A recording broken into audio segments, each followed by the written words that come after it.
Hello student. तो आप लोगों का बहुत बहुत स्वागत है आपके अपने प्यारे से चैनल मिंटू केमिस्ट्री क्लासेस में। तो जैसा कि हम लोग पढ़ रहे हैं क्लास 10 की केमिस्ट्री यानी कि रसायन विज्ञान का पहला लेसन रासायनिक अभिक्रिया एवं रासायनिक समीकरण या रासायनिक अभिक्रिया एवं समीकरण। इसमें हम लोग पिछले क्लास में पढ़ चुके थे कि विस्थापन या प्रतिस्थापन अभिक्रिया के बारे में। तो विस्थापन अभिक्रिया हम लोग पढ़ चुके हैं। अगर आप लोग वो वीडियो नहीं देखे हैं तो आपसे रिक्वेस्ट है कि आप लोग वो वीडियो जा करके यानी कि देखिए, तब इसके बाद ये वाला वीडियो आप देखेंगे तो आपको ज़्यादा समझ में आएगा। क्लियर ना? तो चलिए आज हम शुरू करते हैं अगली रिएक्शन पे, यानी कि अगली अभिक्रिया को यहाँ पे हम लोग अब शुरू करते हैं। तो अगली अभिक्रिया का नाम जो है वो क्या है? ऊष्माक्षेपी अभिक्रिया। ये क्या है? ऊष्माक्षेपी अभिक्रिया। क्या है ऊष्माक्षेपी? इसको आप यानी कि जो आपका ऊष्माक्षेपी अभिक्रिया है इसको आप बोलते हैं एक्सोथर्मिक रिएक्शन। क्या बोलते हैं? एक्सोथर्मिक रिएक्शन इसको आप बोलते हैं। क्लियर ना? अब देखिए ऊष्माक्षेपी अभिक्रिया क्या होता है। देखिए यहाँ पे हेडिंग को जरा ध्यान से देखिए। ये क्या है? ऊष्माक्षेपी। ऊष्मा का मतलब हीट आपको है, यानी कि ऊष्मा का मतलब यहाँ पे यानी कि हीट से है, और छेपी का मतलब यहाँ से आपका निकलने से है, यानी कि रिलीज। ठीक है? क्या है? रिलीज से है आपका, यानी कि ऊष्मा निकलना। ऊष्मा का क्या होना? निकलना। यानी कि देखिए जैसे यहाँ पे कोई A+B है, A+B कोई आपका रिएक्टेंट है, और यह अगर बना रहा है C+D, यह उत्पाद C+D बनाने के साथ साथ अगर यह ऊष्मा भी आपको दे दे, ये क्या करे? अगर आपको ऊष्मा भी दे दे, अगर यह ऊष्मा भी आपको दे दे, तब इसको आप क्या बोलेंगे? ऊष्माक्षेपी बोलेंगे। क्या बोलेंगे? ऊष्माक्षेपी बोलेंगे। A और B को जैसे आपने साथ में मिलाया तो ये सब बोलेंगे कि हम प्रोडक्ट तो बनाएंगे। ये सब बोलेंगे कि यानी कि A और B दोनों क्या बोल रहे हैं? हम तो प्रोडक्ट तो आपका बना देंगे, लेकिन प्रोडक्ट के साथ एक चीज यहाँ पे हम और आपको दे सकते हैं, जो कि क्या है? ऊष्मा है। क्या दे रहा है यहाँ पे? ऊष्मा दे रहा है। यानी कि C+D बनाने के साथ साथ आपका क्या यहाँ पे निकल रही है? ऊष्मा निकल रही है। अब इसको आप क्या बोलेंगे? ऊष्माक्षेपी अभिक्रिया बोलेंगे। इसकी डिफिनीशन क्या होती है? ऐसी रासायनिक अभिक्रिया जिसमें ऊष्मा निकलती है, ऐसी रासायनिक अभिक्रिया जिसमें ऊष्मा निकलती है, तो इस प्रकार की अभिक्रिया को ऊष्माक्षेपी अभिक्रिया कहते हैं। फिर से सुनिए, ऐसी रासायनिक अभिक्रिया जिसमें से ऊष्मा निकलती है, तो इस प्रकार की रासायनिक अभिक्रिया को क्या बोलते हैं? ऊष्माक्षेपी अभिक्रिया बोलते हैं। ठीक है? तो यहाँ पे जो भी आपका प्रोडक्ट बनेगा, तो प्रोडक्ट के साथ ही साथ आपका यहाँ से क्या रिलीज हो जाएगा? क्या रिलीज होगा? यहाँ पे ऊष्मा आपका यहाँ से रिलीज हो सकता है, यानी कि यहाँ से आपका ऊष्मा निकल सकता है। क्लियर ना? जैसे देखिए एग्जाम्पल अगर हम यहाँ पे ले, जैसे देखिए अगर आप CH4 को जलाएं, CH4 क्या है? मेथेन है। क्या है? मेथेन है। इसको मार्स गैस भी बोलते हैं। CH4 को अगर हम जलाएं, तो अगर हम जलाने की बात करें, अगर हम बर्न करने की बात करें, यानी कि अगर हम जलाने की बात करें, तो जलाने का मतलब क्या होता है? वो ऑक्सीजन से अभिक्रिया करता है। वो ऑक्सीजन से क्या करता है? अभिक्रिया करता है। कोई भी पदार्थ, कोई भी चीज, कोई भी वस्तु अगर आप जला रहे हैं, तो जलाने का मतलब क्या होता है? वहां से आप ऑक्सीजन की अभिक्रिया करा रहे हैं। तो देखिए यहाँ से CH4 है, इसको अगर आप ऑक्सीजन से अभिक्रिया करा दें, यानी इसको आप क्या कर दें? जला दें, तो यह जलने के साथ साथ आपका कार्बन डाइऑक्साइड और प्लस H2O में यह चेंज हो जाएगा। इसके साथ साथ यह एक चीज और देगा। क्या देगा आपको? ऊष्मा यहाँ से आपको दे देगा। यहाँ से क्या देगा आपको? ऊष्मा दे देगा। जैसे आपका लकड़ी है, लकड़ी क्या है? लकड़ी को अगर आप जलाएंगे, लकड़ी को जलाएंगे, तो आपका क्या मिलेगा? वहां पे राख के साथ साथ, राख तो आपका मिलेगी, लेकिन उसके साथ साथ यहाँ पे आपको क्या मिल जाता है? ऊष्मा भी आपको मिल जाती है। ठीक है, तो ये आपका क्या है, ऊष्माक्षेपी अभिक्रिया है। और एग्जाम्पल देख लीजिए, जैसे यहाँ पे मैग्नीशियम है, इसको अगर आप ऑक्सीजन से यानी मैग्नीशियम को अगर आप जला लीजिए, अगर आपको यहाँ से ऊष्मा चाहिए तो क्या करिए, आप मैग्नीशियम को जला लीजिए। जब आप मैग्नीशियम को जलाएंगे तो मैग्नीशियम को जलाने के बाद आपका MgO में यह चेंज हो जाएगा। इसमें टूटेगा, यह MgO में यह चेंज हो जाएगा, और साथ ही साथ यह आपको क्या दे देगा, ऊष्मा दे देगा। यहाँ पे क्या दे देगा, ऊष्मा दे देगा यहाँ पे। क्लियर ना? तो ये आपका क्या हो गया, ऊष्माक्षेपी अभिक्रिया हो गया। क्या हो गया आपका, ऊष्माक्षेपी अभिक्रिया हो गया। यानी कि ऐसी रासायनिक अभिक्रिया जिसमें से ऊष्मा निकलती है, तो इस प्रकार की रासायनिक अभिक्रिया को क्या बोलते हैं, ऊष्माक्षेपी अभिक्रिया बोलते हैं। क्या बोलते हैं, ऊष्माक्षेपी अभिक्रिया बोलते हैं। क्लियर ना?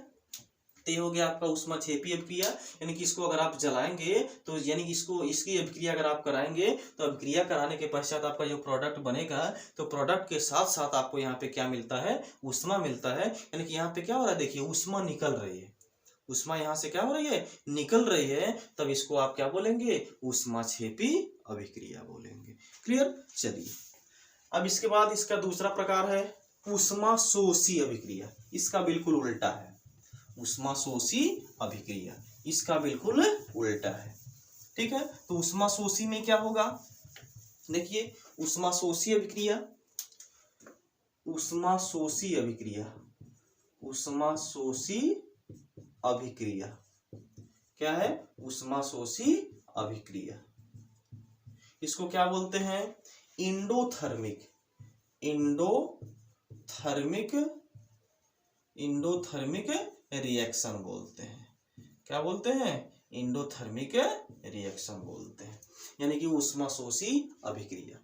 अब देखिए क्या होगा, जैसे आपने रिएक्टेंट लिया A+B,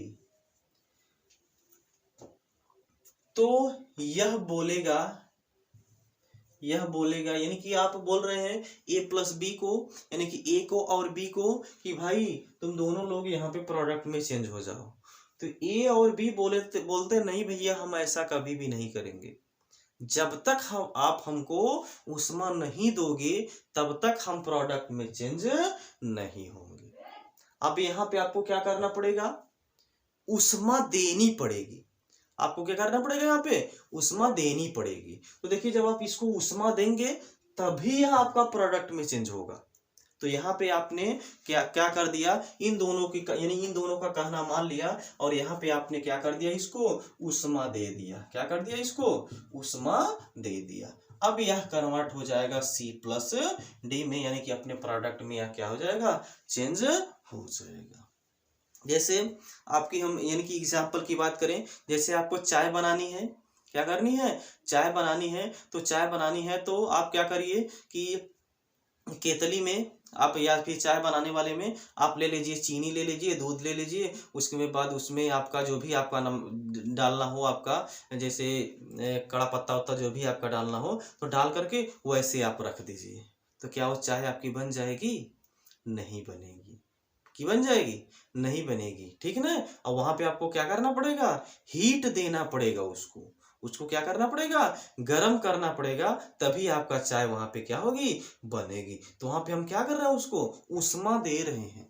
ऊष्मा हम क्या कर रहे हैं, उसको दे रहे हैं, तभी उसमें यानी कि जब हम चाय को गर्म करेंगे, हीट देंगे उसको, तभी आपकी चाय पकेगी।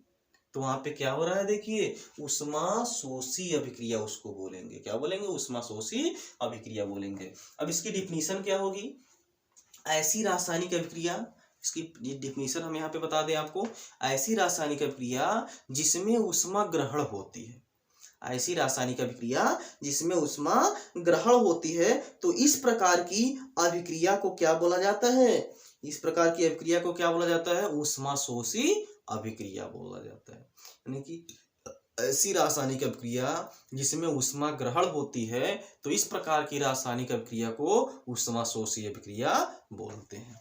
जैसे एग्जांपल देखिए, N2+O2। अब ये देखिए नाइट्रोजन और ऑक्सीजन को अगर आप आपस में मिलाएंगे तो यहाँ पे इसके साथ ही साथ आपको क्या देनी पड़ेगी, ऊष्मा देनी पड़ेगी, तब जाकर के यह 2NO में यहाँ पे ये चेंज होंगे। यानी कि इसमें आप क्या करेंगे, नाइट्रोजन और ऑक्सीजन को अगर आप उष्मा देंगे तब यह आपका नाइट्रोजन मोनोऑक्साइड यानी कि नाइट्रोजन मोनोऑक्साइड में यह क्या होगा, चेंज होगा। क्लियर ना। और इसका एग्जांपल देख लीजिए, जैसे अगर हम बात करें CaCO3 यानी कि कैल्शियम कार्बोनेट है। इसमें अगर आप उष्मा देंगे तब जाकर के यह CaO और प्लस यहाँ पे H2O में क्या होगा, निकलेगा। सॉरी, CaO और प्लस यह CO2 में यह चेंज हो जाएगा। इसमें चेंज हो जाएगा, CO2 में यह चेंज हो जाएगा। कब, जब आप इसमें उष्मा देंगे तब। यानी कि इसमें अगर आप कैल्शियम कार्बोनेट को अगर आप उष्मा प्रवाहित करेंगे तब जाकर के यह CaO यानी कैल्शियम ऑक्साइड और कार्बन डाइऑक्साइड में क्या होगा, चेंज होगा। ये आपका क्या है, उष्माशोषी अभिक्रिया। उष्माशोषी अभिक्रिया में जो उष्मा होती है वो आपका अभिकारक में प्लस होती है, और उष्माक्षेपी अभिक्रिया जो होती है, उष्माक्षेपी अभिक्रिया में जो उष्मा होती है आपका उत्पाद की तरफ प्लस होती है, यानी कि उत्पाद की तरफ आपका धनात्मक होती है। क्लियर। एक बार हम दोनों अभिक्रिया को फिर से रिपीट कर दें। उष्माक्षेपी अभिक्रिया किसे बोलेंगे, ऐसी रासायनिक अभिक्रिया जिसमें से उष्मा निकलती है, तो इस प्रकार की रासायनिक अभिक्रिया को उष्माक्षेपी अभिक्रिया बोलते हैं। और उष्माशोषी अभिक्रिया किसे बोलते हैं, ऐसी रासायनिक अभिक्रिया जिसमें से उष्मा ग्रहण होती है। ऐसी रासायनिक अभिक्रिया जिनमें क्या होती है, उष्मा ग्रहण होती है, तो इस प्रकार की रासायनिक अभिक्रिया को क्या बोलते हैं, उष्माशोषी अभिक्रिया बोलते हैं। क्लियर। तो आज हम लोगों ने क्या पढ़ा, उष्माक्षेपी अभिक्रिया और उष्माशोषी अभिक्रिया पढ़ा। ठीक ना। अब नेक्स्ट क्लास में किसी दूसरे रिएक्शन के साथ आप लोगों के सामने हाजिर होंगे। तब तक के लिए देखते रहिए आप, यानी कि आपका अपना प्यारा सा चैनल मिंटू केमिस्ट्री क्लासेस को, और शेयर करते रहिए, सभी स्टूडेंटों के पास पहुंचाते रहिए। क्लियर। Okay, thank you.